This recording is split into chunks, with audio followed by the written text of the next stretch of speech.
All right. Hey, guys. This is Chris, Traverse Creek Incorporated. We're here with Shaun Carr. We were over his house a little bit earlier today, but now we're at Furman 51 Fabrication Shop in Iowa City. Mm-hmm. This is the shop that Shaun does a lot of his welding in. Do you do some of your port work and things here? Or? I do all the porting at home, but yeah, I do some welding here. Most of it I do at home anymore, but I have like my machine shop equipment here, so like my lathe, my mill, so any kind of machining stuff I'll be doing here. Cool. I think a little bit later we'll probably end up doing maybe a demonstration with the welding. But yep. Right now I think we're just going to sit and talk about Shaun's story and what kind of got you into chainsaws and the whole what's the story that got you here in the first place? Well, I guess the story kind of starts actually in this shop. So when I was 17, I got a job at an automotive machine shop. Building engines and doing general. I mean, at first when you get a job in a machine shop, you're the cleaning person. You know, you do all the terrible work. Right. And so you're the hot tank person and whatnot. And so I was doing mostly of that, but I quickly was able to pick up the machine work style stuff. And one of the people I was working with was helping Matt Furman in his racing program. And is like, hey, you should come to the races. You know, you seem like you like this kind of stuff. And so I did, and from then on I was hooked. And I was 17. I had to get my parents to sign off a waiver to get my NASCAR license, so I was actually allowed in the pits. Back then, I don't know, rules were different back then. But eventually, I had moved into a house in Corville, 2-car garage, and was living with my girlfriend, now wife, and I was bored. We weren't racing as much as what we used to. I was out of college. I was just working. I needed something to do in like my off time. And I ended up having to cut down a couple trees at my house. Someone gave me this Western Auto, which is a Poulin S25 CVA.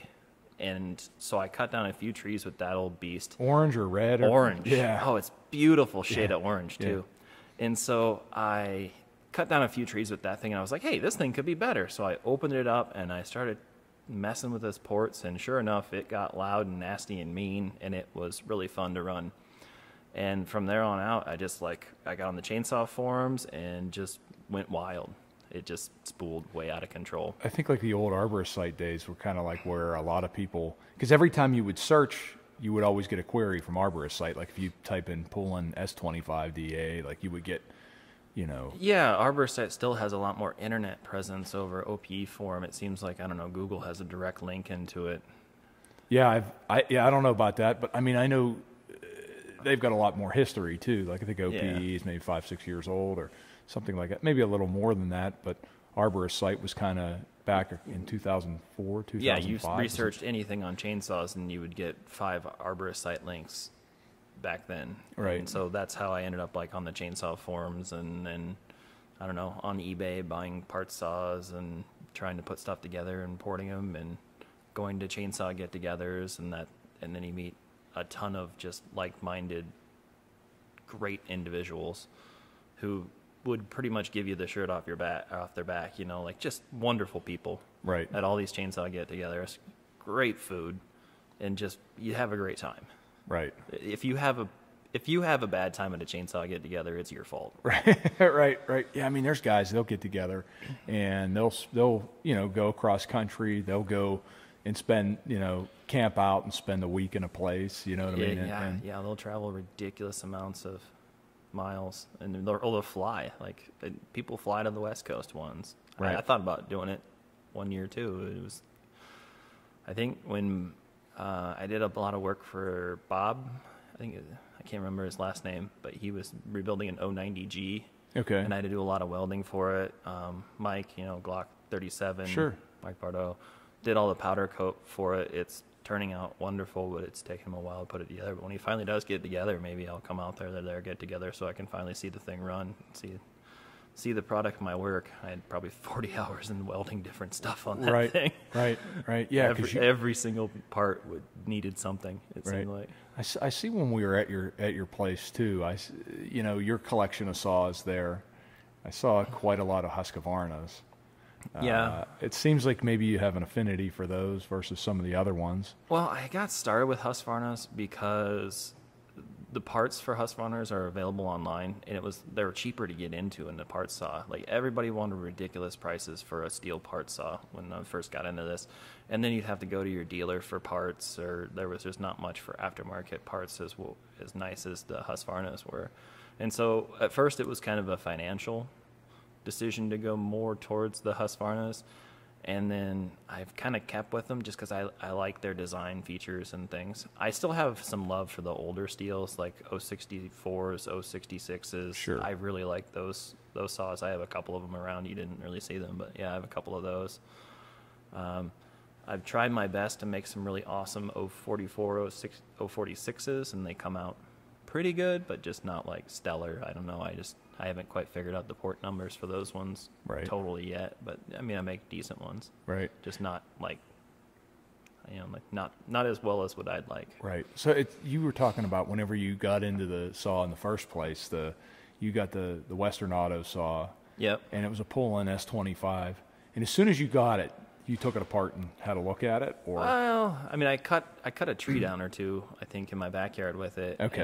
And then realized, I'm like, oh, I bet this thing could have more. Right. And, it's just my desire to tinker with stuff that made me take it apart, and then from there. Did you have a skill set for porting it at that time, or did you just kind of wing it, or was it? The first ones I kind of just winged. You just open them up, widen out ports a little bit, just kind of, I don't know, just kind of see where you can straighten out flow and stuff. Well, you were working in I was working in an automotive machine shop when I was younger, and I did a lot of head porting, and that's where I learned how to weld, like welding cylinder head cracks and stuff. So I had a history of, porting heads and doing that kind of stuff for 4 strokes, never 2 strokes. And so I was kind of like, well, all right, we'll see what 2 strokes are. And then from there, I saw that. And then I bought a few books, like Abel's book, and there's another one by, I can't remember the other one, but there's a couple of decent books out there that really run down through the port timing and like what it does and history of things. And are those books, are they chainsaw centric, or are they more just 2-stroke in general? They're more like motocross bikes. Okay. But a lot of them are from like the 70s, before Dicom pipe stuff happened, like before the pipes really got in there. So they have some sections that are good for chainsaws where you're still in a muffler. Okay. Like one thing to remember is when you get on the pipe saws or even a pipe engine, they're going to have a lot larger intake and exhaust durations because of the suction and then the stuffing pulse of the pipe. Whereas on the muffler saws, we're going to be a little bit more tame to try to keep the stuff internal. I mean, if not, it would waste a bunch of fresh mix out the exhaust without the stuffing pulse of a pipe. Right. Interesting. That's probably a little further technical than I get, But and then you started getting into like some of this repair work on parts, obsolete parts, crankcases, the magnesium welding.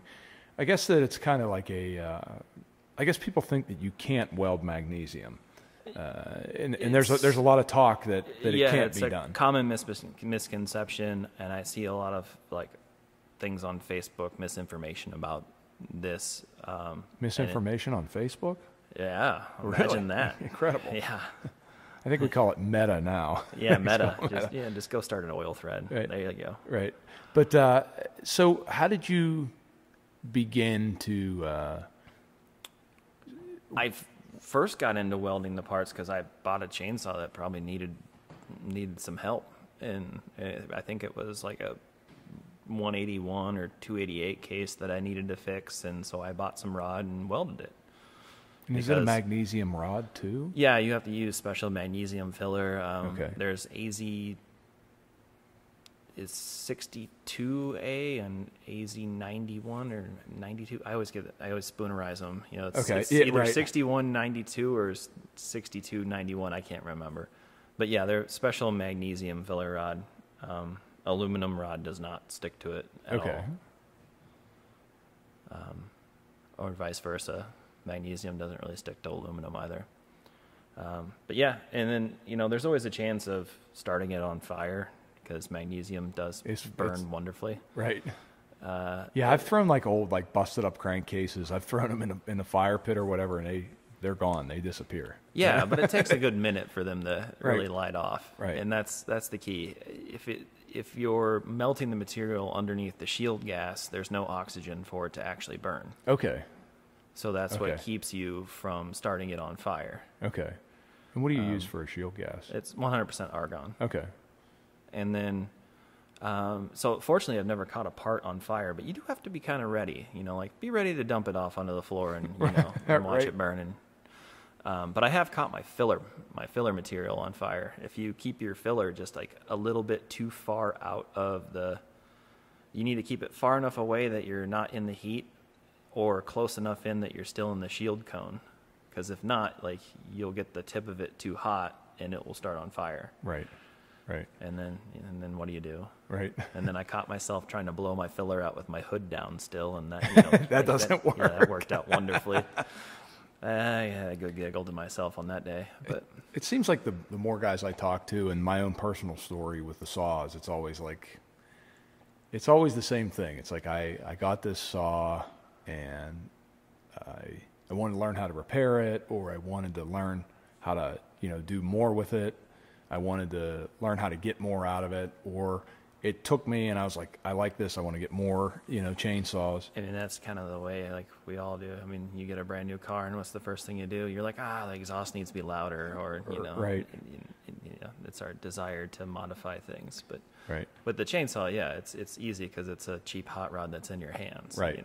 And there's something about the chainsaw, just like you said, the hot rod in your hands, whereas like a weed whacker's no fun. A leaf blower. Oh, I have a ported weed eater.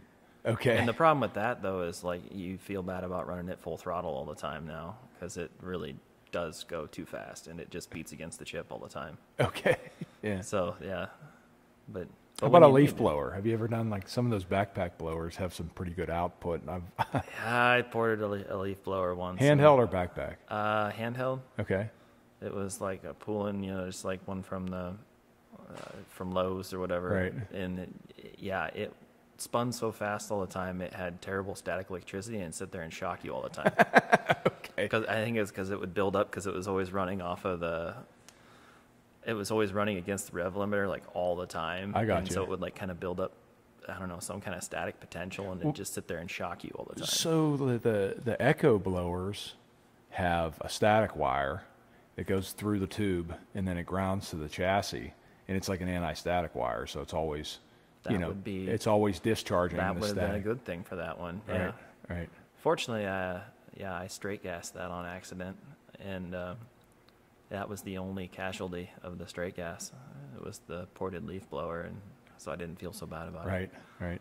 The lesson learned. The chainsaw, like we said, is such an interesting thing because it's somewhat different from all the other power equipment where guys look at trimmers as a chore, leaf blowers as a chore, hedge trimmers as a chore, but the chainsaw for some reason has kind of captivated Yeah, for people. some odd reason, people still like to go cut wood and throw wood around. Maybe it's because it's an excuse to get in the woods, or It's an experience too, like Or going and cutting wood, going and splitting it and burning it, and Yeah. a lot of people I think have. So when I was talking with Mark there's a lot of yesterday, enjoyment of just watching that chain go through the wood real fast, and the noise and stuff. and I think that there's like with a lot of people, there's sentimentality with it, like the burning of firewood and the gathering of it. Like I Yeah. talking with Mark yesterday. I mean, that's what he used to do with his father, and then that's that was kind of what started it for him, or planted the seeds for That it. makes a lot of sense. Yeah. Yeah. So what do you normally do with chainsaws? I guess I do racing once in a while, like at get-together events and stuff.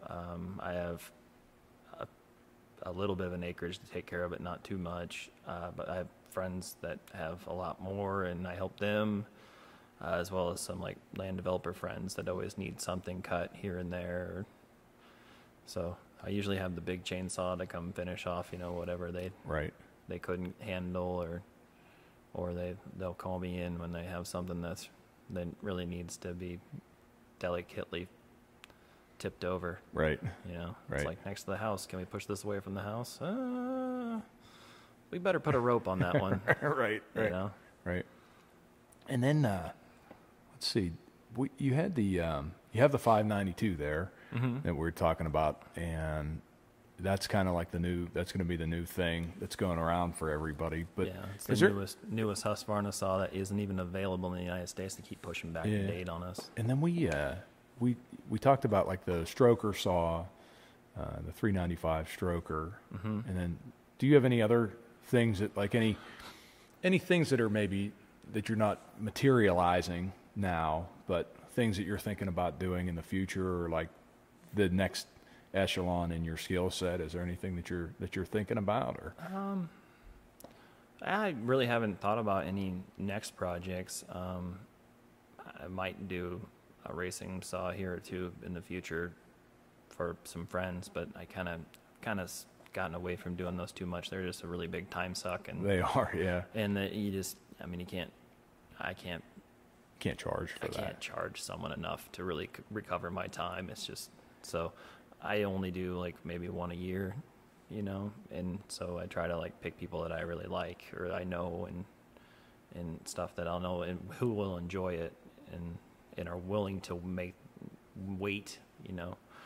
So probably a race saw, maybe some like a 281, like maybe pipe saw or something. I might even try to build a pipe. I don't know. We'll see. Right. The 288 stuff is like really, a lot of people are interested in those. 288 falls in a really weird category. You guys don't have as much out in the East Coast, I don't think, but here it's all like 4, 5, or 3, 4, 5, 6 cube.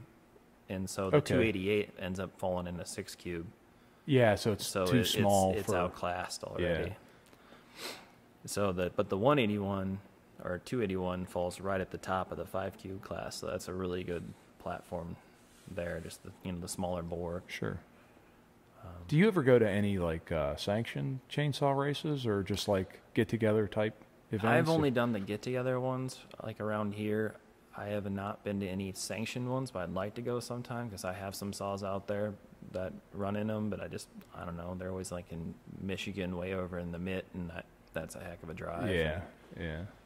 And so, I mean, there's been a few down in Missouri that I could probably go to, but I just never get a chance to get to them. Right. Always busy making something or tinkering. Right. Yeah.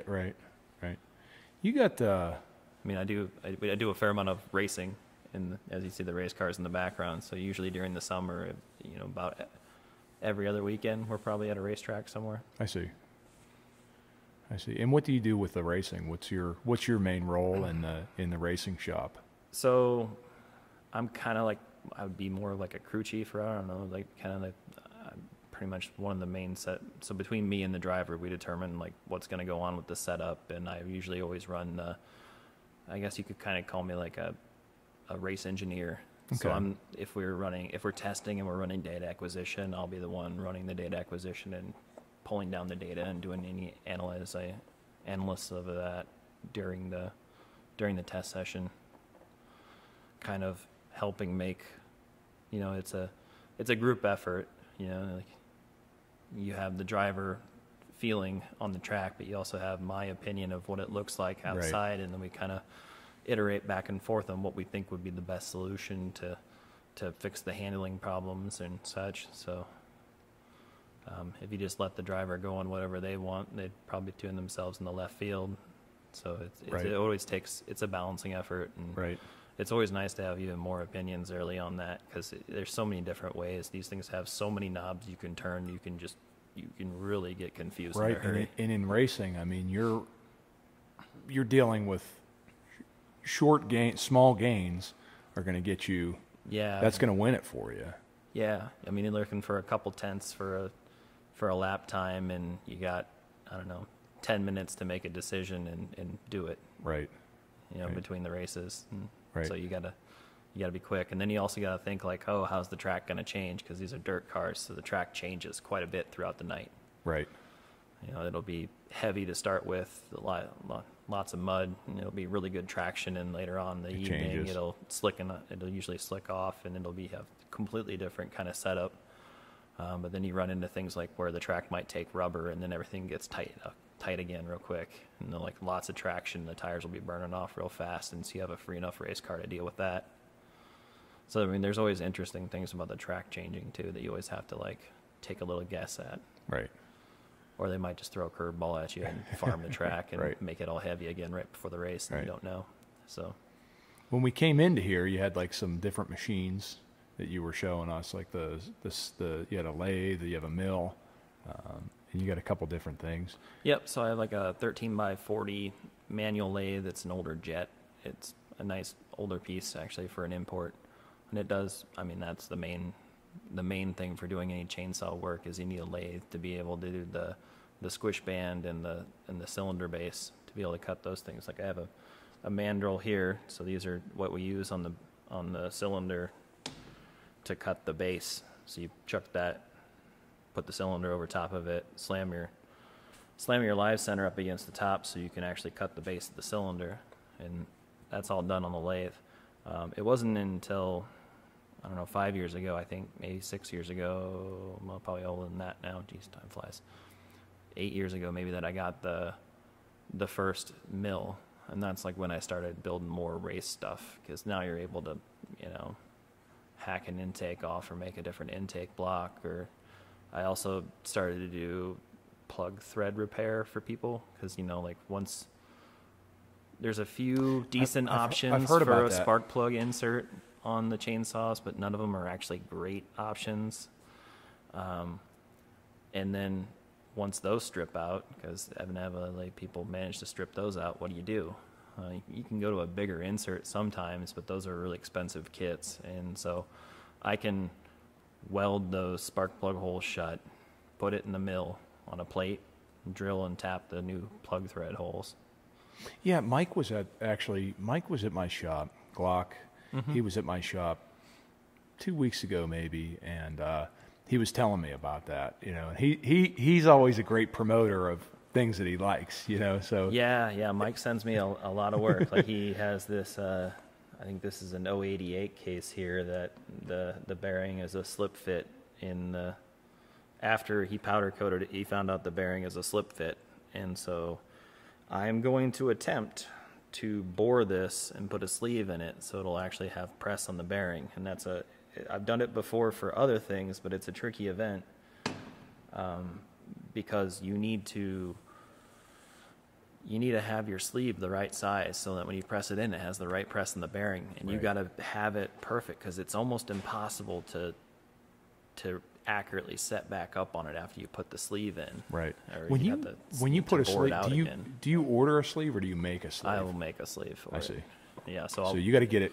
It's got to be close. Well, yeah. So you bore it out to like whatever size you think you can tolerate on that, and then you cut a sleeve on the lathe. It's a sleeve. Well, now when you put the sleeve in there, is it just press fit? You don't like Loctite it or anything? Or I'll probably put a little green on the outside of it. Okay. But like you got to play with your press fits too. So your outside press fit, you might have really, really tight. So you might have 8 or 10 thousandths press on the outside, and the inside might be a slip fit for the bearing when you start. But when you press that in, It changes. half of that, it's generally about half of that press will transfer in. It'll compress that sleeve, depending upon its thickness and what your outside metal is. And it's a guessing game, to try to get it right and not have to go back and like skim a thousandths or something out of it. And then like those, like the crankcases and the cylinders. I mean, some of the stuff I'm sure is still available to buy. I don't know specifically that, but I'm just saying in general. I don't really know.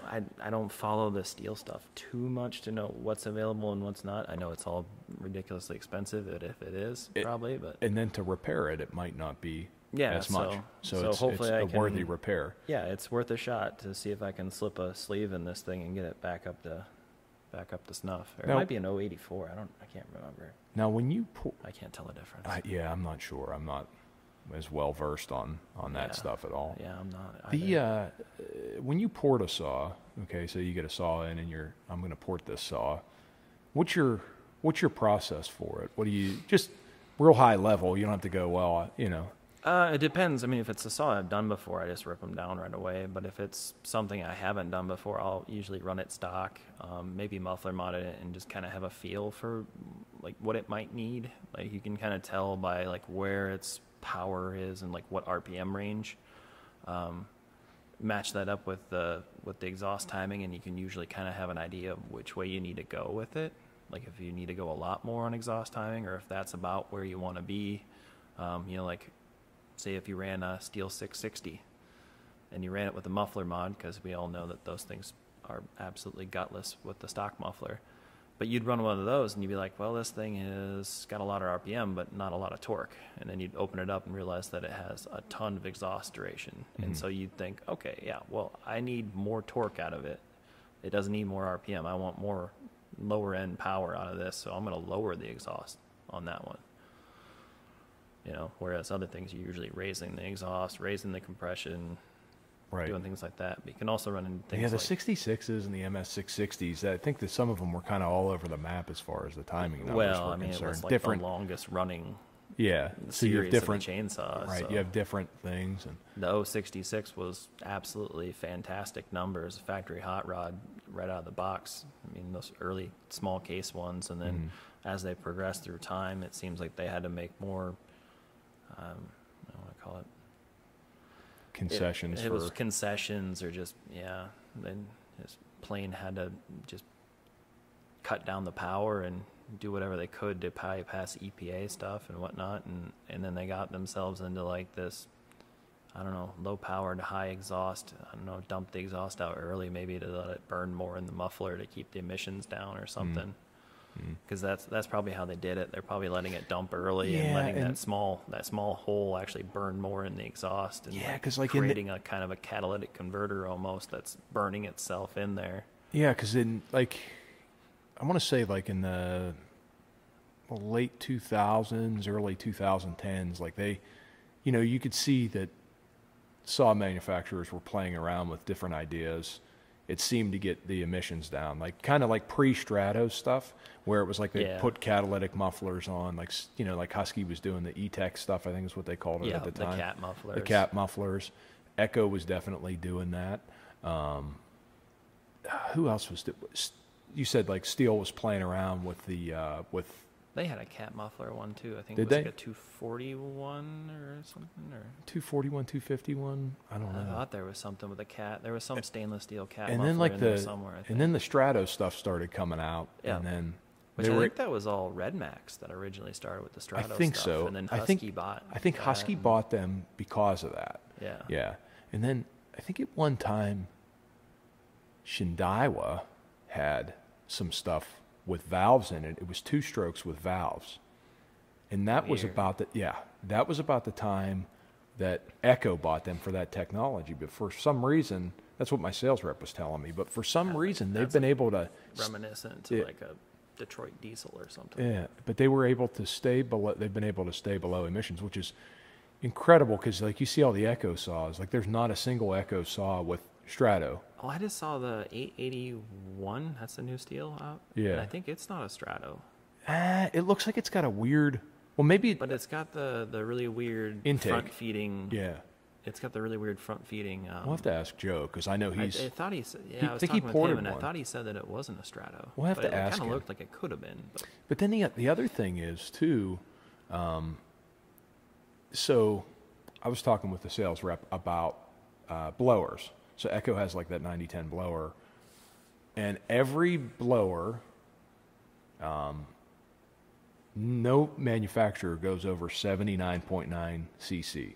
And the reason is once you go over that 80 mark, you crest beyond another tier for the EPA. So I guess none of the companies want to go beyond that number. So I don't know, maybe if that's like, you know, that if 120 cc saw like an 881 is allowed to dump more emissions because they know there's not going to be that many of them in the market or something like that, you know. I mean, an intelligent society would come up with a rule like that. Well, we're only going to have 4 of these. They really don't make any kind of emission, or they make up zero. Yeah, zero. A minuscule amount. 0%. Of the actual total emission output, but that same people would go like, actually, how much does the whole outdoor power equipment really put out for emissions? Well, and the thing is like I just made a video about like the battery stuff, and the reality about the battery stuff is whether it gets legislated or not, it's here and people are buying it anyways. So it doesn't it doesn't matter because most people aren't enthusiasts about this stuff. They just want to you're never whack gonna their beat, weeds. They just want. You're never going to beat the power density of a gasoline powered 2-stroke in the woods. Like when you're having to carry it out there in things. I mean, for energy density of weight. Right. But for a homeowner or for it's perfect. Or for arborist work, the electric saws make a lot of sense because they don't have to be running all the time, and you don't have to sit there and start them every time you want to make a cut. Well, you just pick them up, hit the switch, and you're away you go. And so I know a lot of like arborists that are switching to the top handle electric saws. Yeah. Well, they make a lot of sense in that kind of market. They do, and they also make a lot of sense in the homeowner market.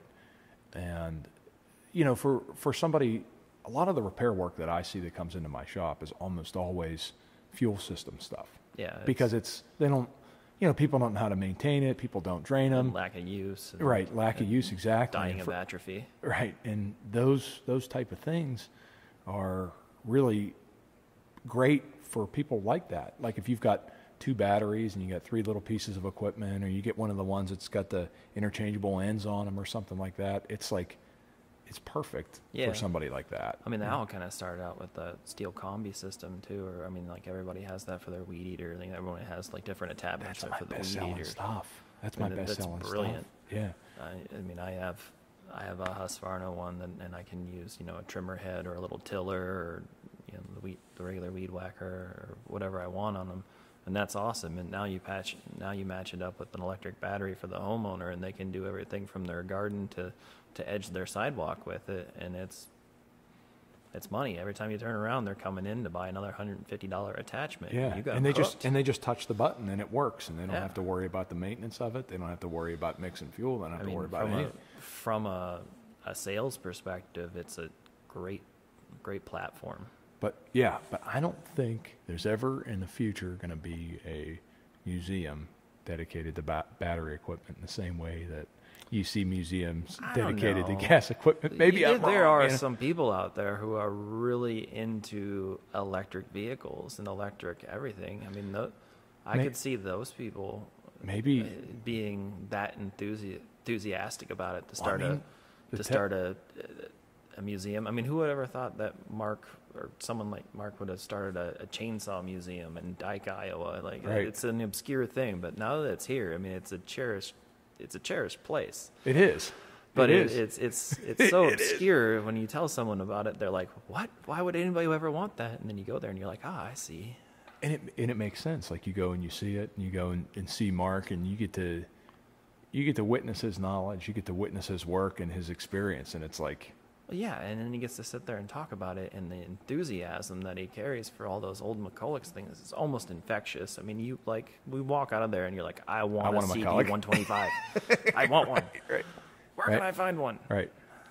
And yeah, his place is the place to go for that. Apparently, there's a couple other museums around. I think there's one in Ohio, and then there's one out on the West Coast for sure. Wayne Sutton has a museum. Huh. Out on the West Coast, and then I think there's one in northern Ohio somewhere. It'd be kind of neat to go one on the West Coast. It's all dedicated to kind of like the big redwood timber falling stuff, right. You know, just giant bars and old huge equipment. Right.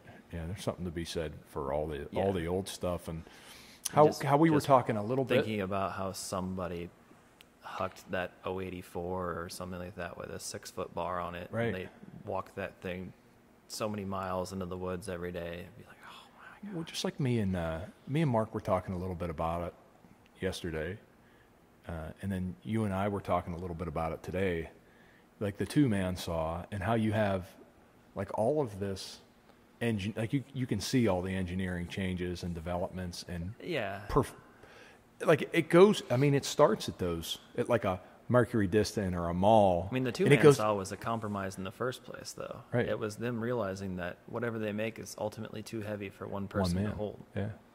And then like you've got. So it was an industry that was destined to eat itself. And you got a 592 that makes more power than one of those now. More than 2 of them. And it's a tenth of the weight, and it's, you know, you could take it out and you carry it in anywhere you want, and it's incredible to see the engineering and then the knowledge and the things you've learned in development over time inside that equipment, you know? Yeah, and it's also kind of neat to look back through series of saws or even like the previous series and like look what they carried over, you know, or like Sure. what they made improvements on, but they still like kind of kept this general idea and like what ideas have made it through like the entire platform. You know, like Right. the easiest one to think of is the Husqvarna air inject. Yes. You know, like that was, I think, originally on the 262, I think was when it first came out. Okay. The 261, 262 platform. And then from there, like it just sprawled out to all their other saws. And it works. And it works. Except for like in the 5 series, like the 550, 562, it doesn't work so good. Those air boxes seem to get a lot more fines Okay. than what they used to. Maybe it's just because they're so stuffy. Mm-hmm. The air boxes, I think, are actually stuffed up too much that there is not much flow into it. Like you almost need to have a little bit of a leak Mm-hmm. so you can have that flow by the front Right.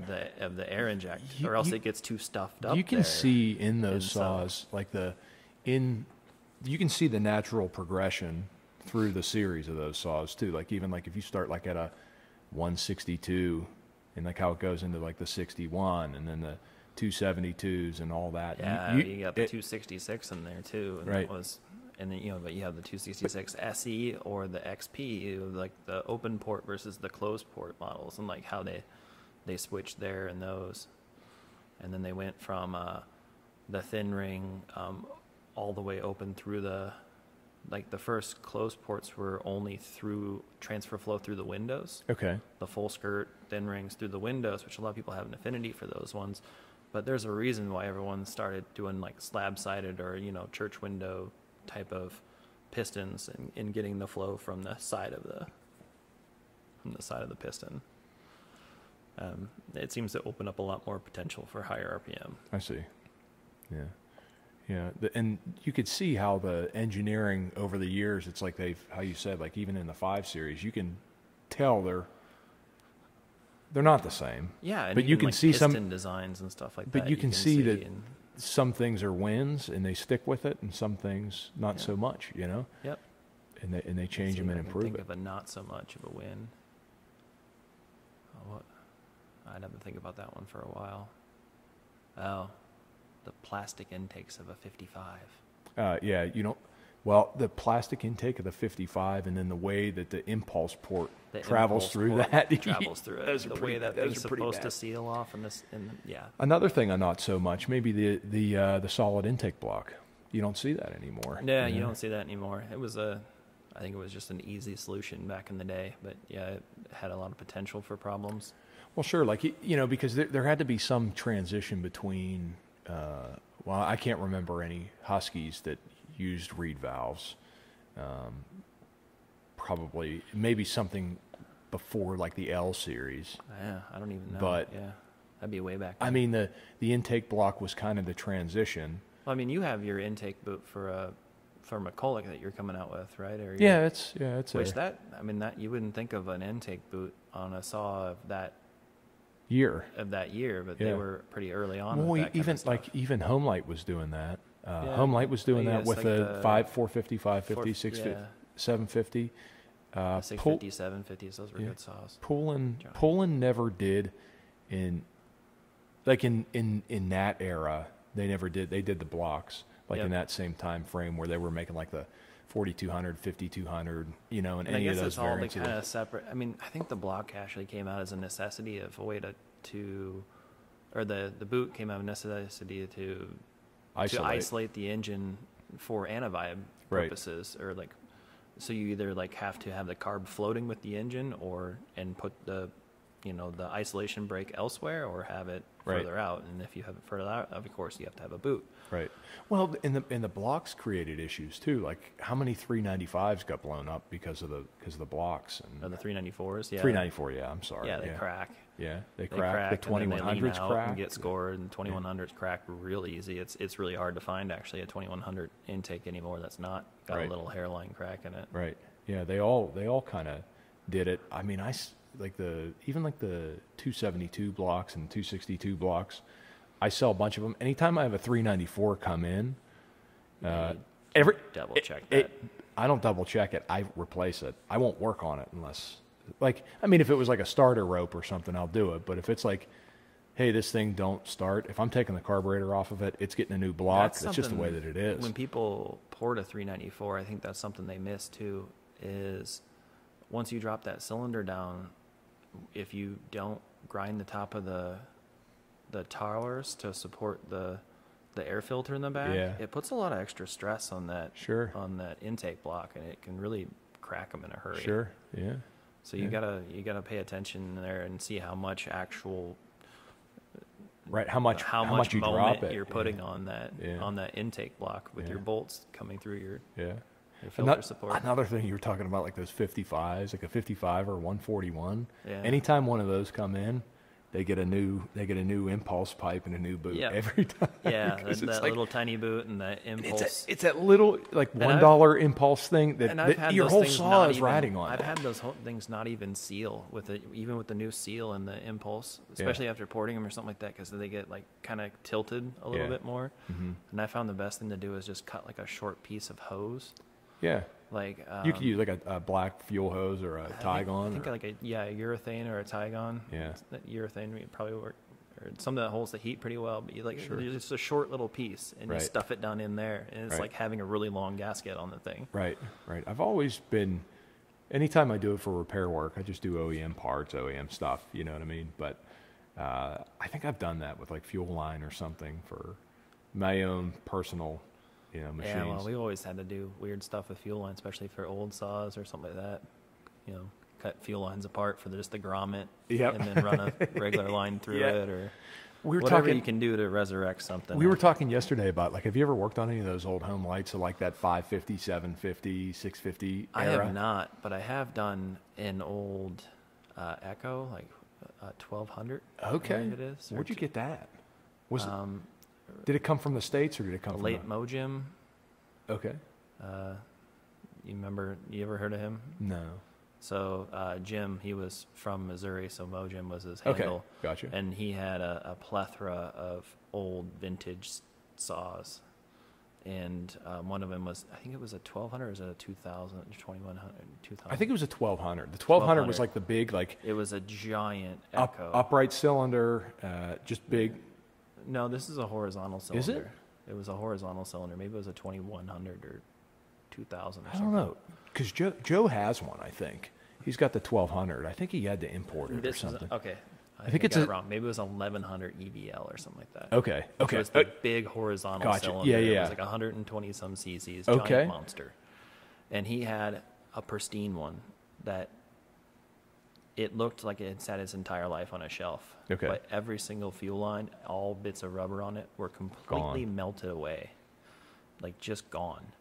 And so, and I think what happened is it suffered a coil failure like really early on in its life, and no one ever replaced it, and it sat on a shelf. Okay. And so he had that and a parts saw that had okay rubber, but I still had to go through and create solutions for all fuel and oil lines for it, and put that together for him and tickled the ports a little bit. And how was it when you were done with it? That was a beast. I mean, just a heavy, loud beast. Right. But I also did like a 655 BP for him once too. That was kind of the same way. It was straight gassed like the second day the guy had it. Man, can you imagine that? And somehow Jim had a brand new 655 piston and cylinder. And so he sent that to me and had me put it all together, and it was like just beautiful. I mean, there wasn't a scratch on it. Those are a strong saw. Until I think he threw the chain off of it at the get together the first time we ran it. But now, when we walked through your garage, I saw a 4910 Echo box there. Yes. What did you do with that?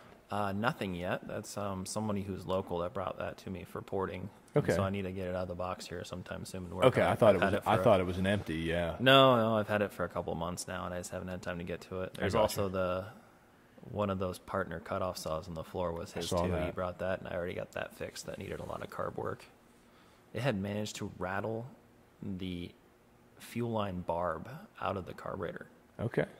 It was the first time I've ever seen that, but luckily enough, I had a bunch of extra impulse barbs from Steels. Okay.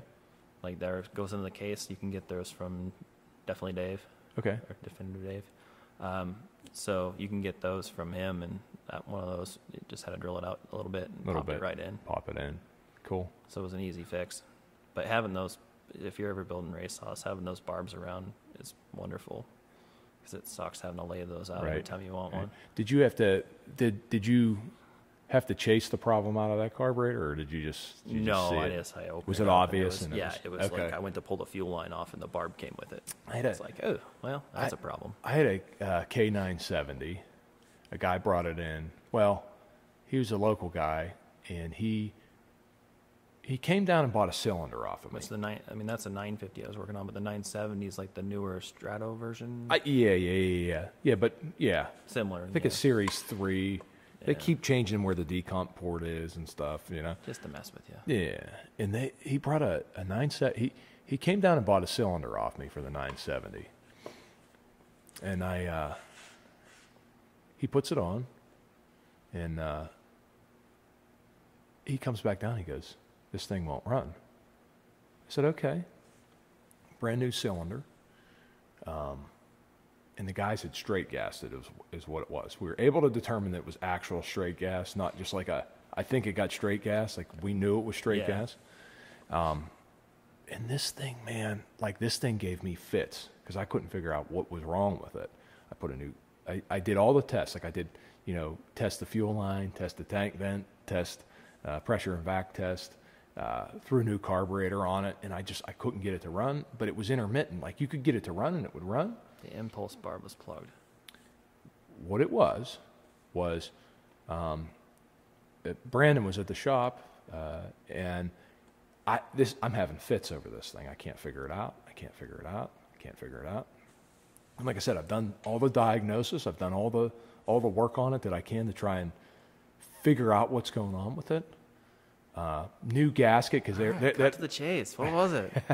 They had a service bulletin about the cylinder base gasket, and Brandon's looking at a picture on it, and the bulb goes off. Exactly what you said. The impulse. It goes in and makes a 90, and I took a drill bit and I just pushed it in there, and I heard tink, and there was a bit of chaff in there or whatever. Whenever they drilled it. And that was enough to mess the whole works up. So I normally I have a jet spray machine here at the shop, so I throw them in that, like parts in that, and it cleans things up really nicely. But if I don't, I get all the jet spray detergent out of it, it kind of creates like a little, I don't know, it kind of like crystallizes. Okay. And so one day I had a steel 066 or 660, I think. That was giving me fits. It'd start, and you'd make about a half a cut and die. Right. And you'd choke it, start it up again, and it half would a run. Cut, die. Right. Fought it forever, and it ended up being a little bit of that jet spray stuff was the fluid or the detergent and water was still in the impulse, and it dried in there and plugged up the impulse. But the thing had enough to start and run. It had enough vacuum when you had it on choke to pull fuel up into the carburetor. Right. With no impulse at all. Like it was completely blocked. It still had enough pull just to pull fuel up into the carburetor. So this with no pump. That K12 or the K970, I had it running perfect. Like I had that thing perfect, and I knew it was running good, and I had it outside, and it's banging off the limiter, and I got it banging off the limiter for 30 seconds. I'm like, yeah, this thing's good to go. And I called the guy, and he's like, all right, I'll come down and get it Monday or Tuesday or whatever. He comes down and gets it, and I was like, take it outside and start it up before you go. And that son of a bitch wouldn't start. And like it makes a fool out of you. Thank God he was such a nice guy, and he's so reasonable about it, because he knew I was having a hard time with it. Yeah. And then you break that thing loose, because it was running, but like as soon as if you would load it up, or if it sat, but I guess that piece, whatever was in there, would like move a little bit or whatever, It's like the last little bit, and it just and like back shut. I'm calling people, or like I call a buddy of mine. I want to talk to him about it, and you go through all the diagnostic stuff, because that's what you think it is. Like it's got to show on some But really, it was but just the little plug that when you drill a hole, there's a little bit of a flap that's left. Little stupid and it's thing. just sitting there like a check valve. Right. Ultimately, I won, but I probably didn't make any money on that repair. You know? Yeah. So speaking of repairs, We all have things that fight us. speaking of repairs, I think, didn't you bring a little case or something like that, a 288 case or something? Yes, I have a 288 case here.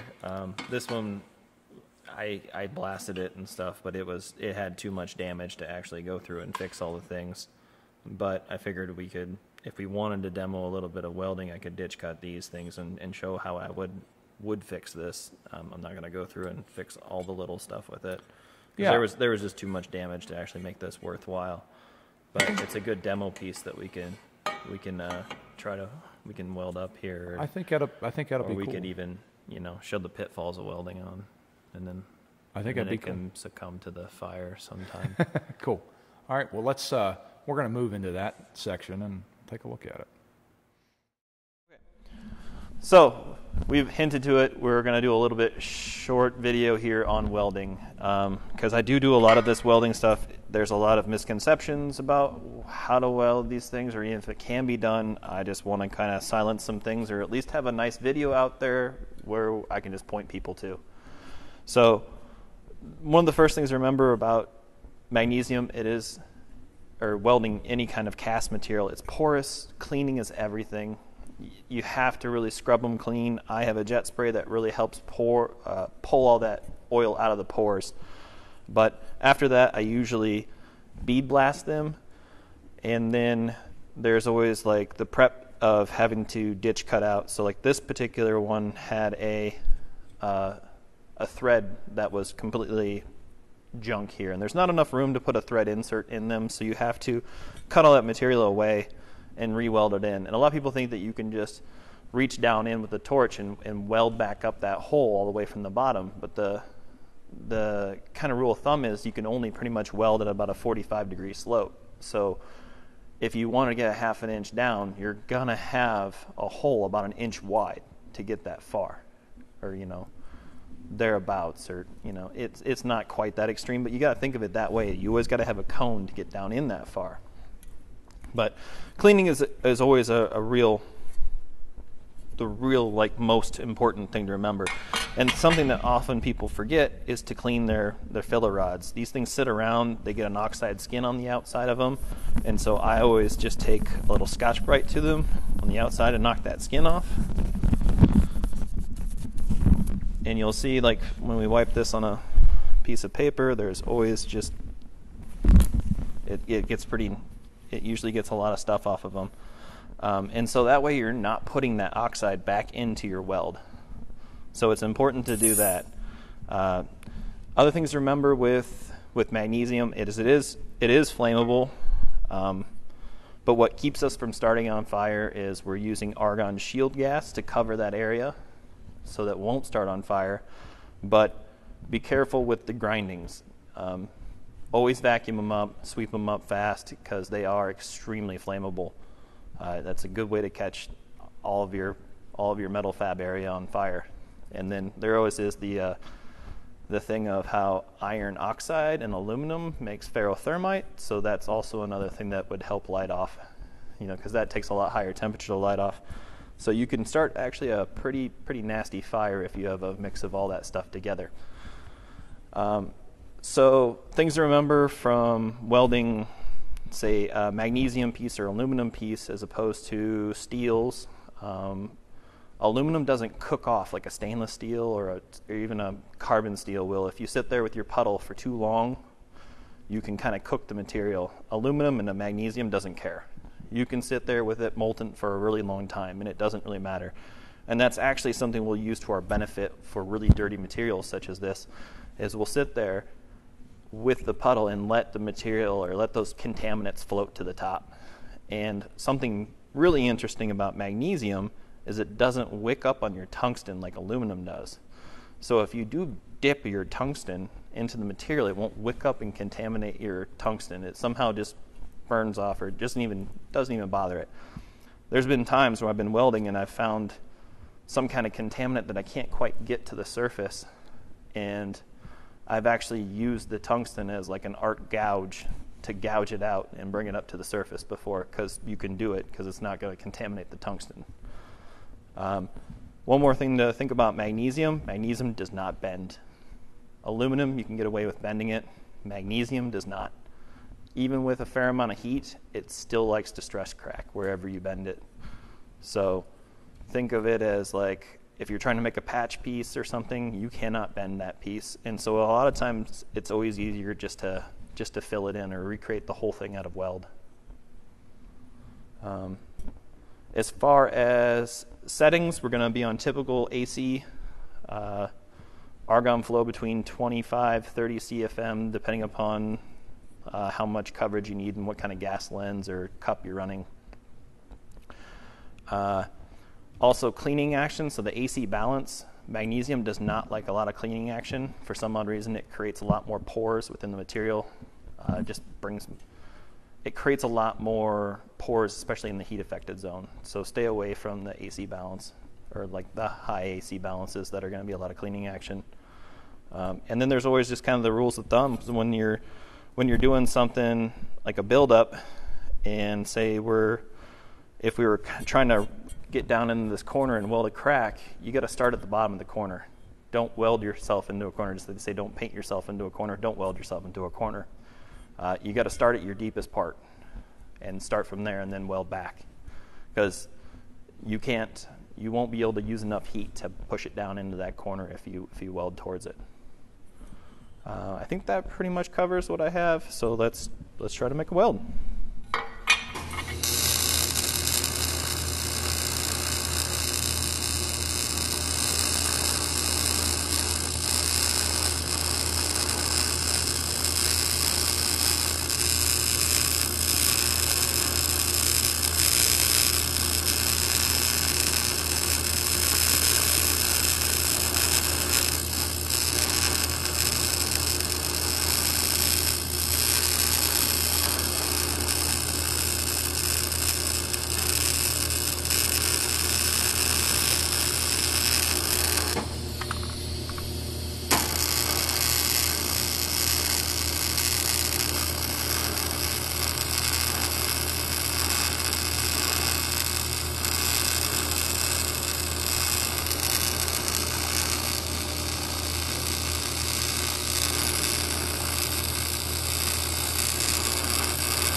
Okay, so you see how we've welded this back up. We always tend to overbuild the area so that we can grind it back down. I haven't done it all the way here, but it's mostly there. This is just for demonstration purposes. Things to kind of remember when you're doing this, you saw me like using a wire brush. Keep a stainless steel brush around that's only used on magnesium, because if you use it on steel or anything like that, you'll actually put little fine steel particles into your weld. But when it comes down to it, it's not that hard. It's just about knowing how and what proper techniques to use. So definitely, if you're going to be doing it, get your right filler rod, which is like AZ92A is the industry number for it. There's also a 60. I'm looking at it's 92A or 62A. I don't know. I get number 91 or 92, or you'll find it. Anyway, so that's that. And if anybody has any questions, I guess you can put it in the comments, and I'll try to answer anything I can.